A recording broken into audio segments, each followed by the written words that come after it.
Praise lord. దేవాతి దేవునికి వందనాలు. ప్రభు నామమున మీ అందరికీ నా ప్రత్యేకమైన వందనాలు, శుభాలు తెలియచేస్తున్నాను.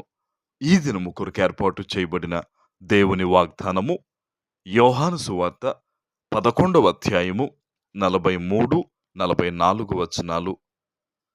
ఆయన అలాగ చెప్పి లాజరు బయటకు రమ్మని బిగ్గరగా చెప్పగా చనిపోయినవాడు కాళ్ళు చేతులు ప్రేత వస్త్రములతో కట్టబడిన వాడై వెలుపలికి వచ్చెను.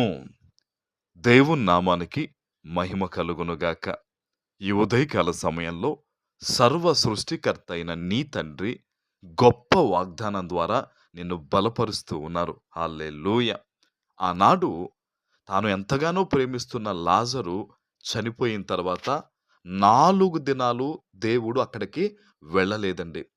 4 దినాలు తర్వాత లాజరు చనిపోయిన ఆ గుహ వద్దకు ఆయన వెళ్ళి నిలిచినప్పుడు బహుశా అక్కడ వారందరూ కూడా ఆశ్చర్యంగా చూస్తున్నారు.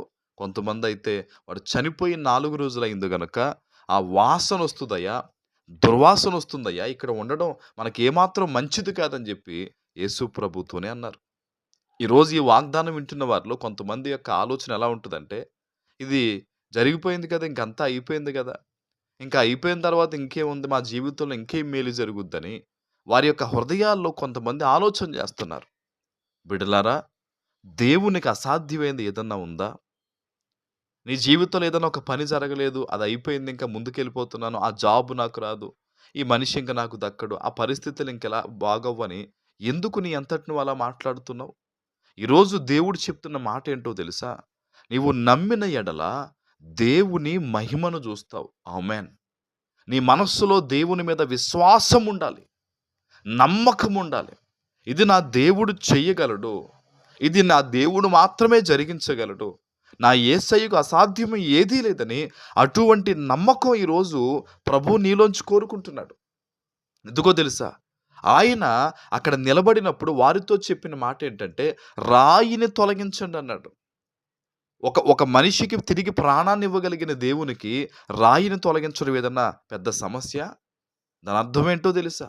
ఈరోజు లోక సంబంధమైన అపనమ్మికలు నీలోంచి నీవు తొలగిస్తే గనక మరణమైపోయిన నీ పరిస్థితుల్ని తిరిగి ఆయన ఈరోజు నీలో బ్రతికించబోతూ ఉన్నాడు. హల్లెలూయా. అందుకనే రాయిని తొలగించమని వారితో దేవుడు చెప్పి, వారు రాయిని తొలగించిన తర్వాత దేవుడు అన్నాడట, లాజరు బయటకు రా అని పిలవగానే 4 రోజుల క్రితం చనిపోయిన వానిలోకి మరలా జీవమొచ్చింది, ఆత్మ వచ్చింది. సజీవంగా చనిపోయిన ఆ గుహములో నుంచి, చీకటిలోంచి మరలా లాజరు బయటకు వచ్చాడు. ఈరోజు వాగ్దానం వింటున్నావు. నీ కుటుంబంలో చీకటి ఉంది, నీ బిడ్డల్లో చీకటి ఉంది, నీ పరిస్థితుల్లో చీకటి ఉంది, మరణకరమైన పరిస్థితులు ఉన్నాయి. ఇదిగో ప్రభు ఆ రోజు లాజర్ను పిలిచినట్టుగా ఈరోజు నిన్ను చూచిన దేవుడు నీతో చెప్తున్న మాట ఏంటంటే, చీకటిలో ఉన్న నీ బ్రతుకులు పరిస్థితులన్నీ ఈరోజు బయటికి రమ్మని దేవుడు పిలుస్తూ ఉన్నాడు. యేసు నామములో ఈరోజు నీ జీవితంలో గొప్ప వెలుగుకరమైన కార్యాలు జరగబోతున్నాయి అంతే. ఆమేన్. నువ్వు నమ్మితే ఈరోజు దేవుని మహిమను చూస్తావు. ఇది 4 నిమిషాలు కేవలం ఏదో మాటలు కాదు, తండ్రి యొక్క మాటలు, దేవుడు నిన్ను ఉద్దేశించి ఇచ్చిన గొప్ప మాటలు ఇవి. ఆమేన్. హల్లెలూయా. ఆనాడు ఎంత అద్భుతం అండి అది. చనిపోయిన వ్యక్తి 4 రోజుల తర్వాత బయటికి రావడం ఎంత అద్భుతం. ఈరోజు నీ జీవితంలో కూడా నువ్వు ఇప్పుడు దాకా జరగవు అనుకున్న పనులన్నీ ఈరోజు జరగబోతూ ఉన్నాయి. అదే అద్భుతం ఈరోజు ప్రభు నీ జీవితంలో చేయబోతూ ఉన్నారు. ఆమేన్. ప్రార్థన చేసుకుందాం. పరిశుద్ధుడా, ప్రేమ కలిగిన తండ్రి, మీకు వందనాలు. ఈ ఉదయకాల సమయంలో మీరు ఇచ్చిన గొప్ప వాగ్దానము ప్రతి బిడ్డ జీవితంలో నెరవేర్చమని యేసు నామమున ప్రార్థిస్తున్నాము తండ్రి. ఆమేన్.